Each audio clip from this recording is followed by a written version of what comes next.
It's been a while since Heaven Delusion's anime actually wrapped and came out. Now, if you don't have an ear to the ground, or you don't really know these things, or you're casual about certain news and anime and that type of stuff, you probably don't really know that it's more than likely possible that Heaven Delusion may not get another season, simply because not that many in Japan rather, have bought the Blu-rays and have really supported the series as much as they could, as it was here in the West. It's kind of similar to that of Chainsaw Man, albeit Chainsaw Man's anime kind of succeeded through the skin of his teeth, and it is getting the movie, and it is going to continue. Heaven Delusion more than likely not at all will continue in any way, or at least at the moment time being. So far, I have heard nothing in regards to this series at all, which is a damn shame because the anime was really solid and had a very fantastic arc, characters, writing, and presentation overall, and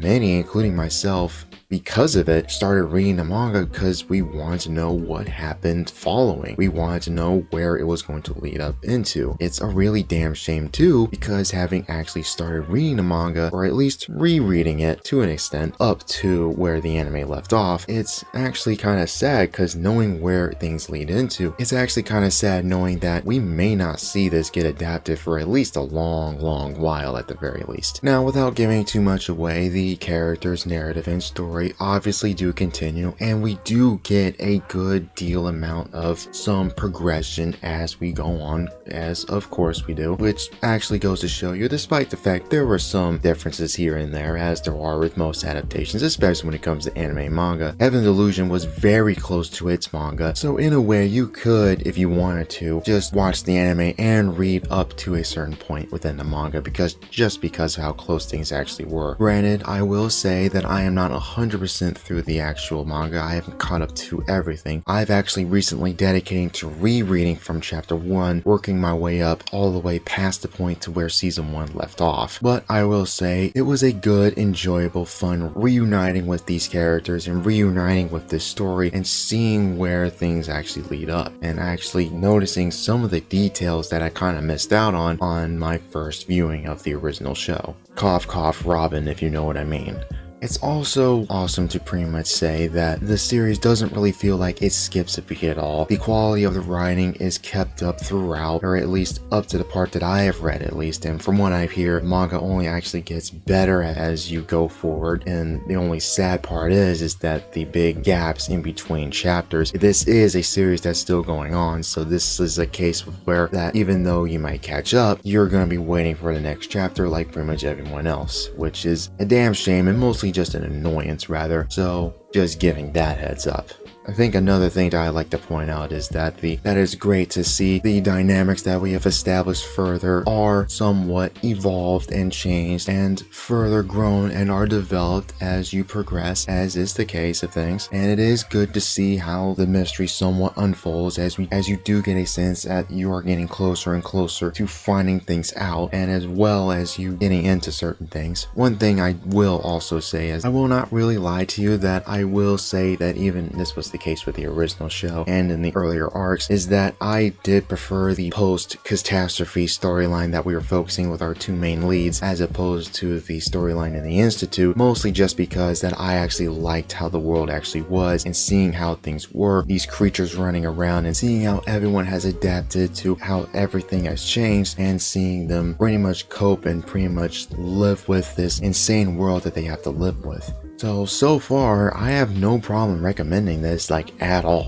Bar none. This series is just flat out amazing, and I'm kind of sad that I didn't make this video earlier when the anime first came out. But still, regardless, I do recommend this series wholeheartedly to pretty much anyone and everyone who loved the anime to an extent. Now, hopefully soon, once I catch up, I'll make a follow-up video on this and actually talk about more details and even more about the plot, and actually dive deeper into spoilers, so that way I'm not just trying to hide certain details from everybody, simply because the nature of thrillers and mystery type stories, and that one small detail you might spoil, you kind of run the risk of unfolding everything. And to people who haven't watched really the anime, if I seem vague, I do apologize, but this has been primarily for anime viewers, to say the least. But for those who haven't watched the anime or read the manga, just note that Heavenly Delusion is a actually really solid post-apocalyptic mystery series that has two different timelines and storylines that do connect to each other, and you will get that also lead to further twists, betrayals, dilemmas, and dynamics, and so forth as you go on. And that goes for the anime as well.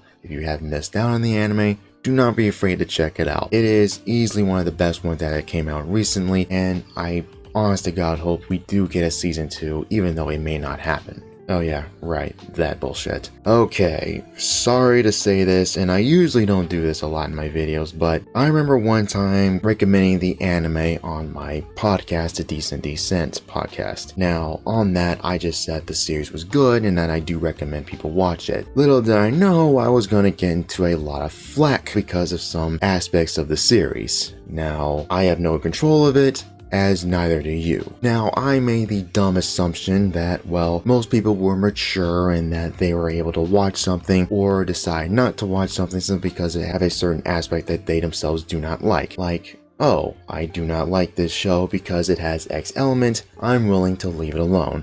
But that's clearly not the case. It's the internet and people are fucking retarded, to say the least. So I have to spell this out, and which is really sad to say, honestly.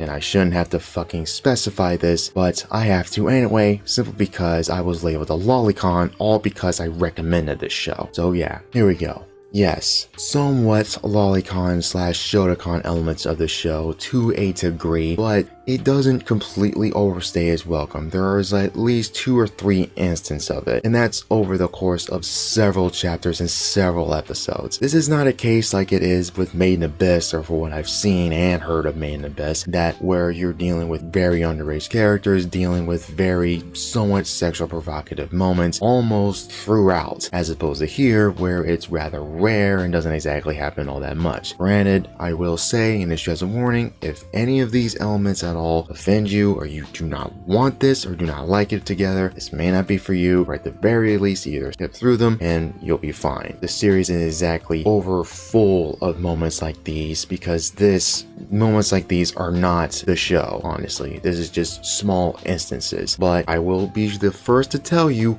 once I catch up whether or not this show will continue these actual trends or not. But I will say, like I said before, it's very small, not overly prevalent. So there isn't that much Cooney in this show, to say the least. And it sucks that I had to issue this warning, but like I say, some people are just stupid. So yeah, there's that.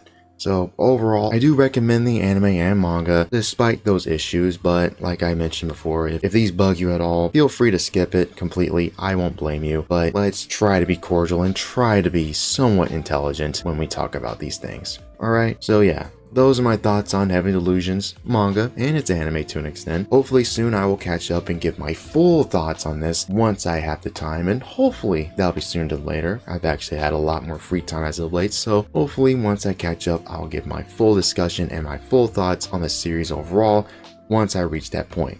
But for now, hope you guys take care, check this out when you can. So yeah, stay chill, Wanderers.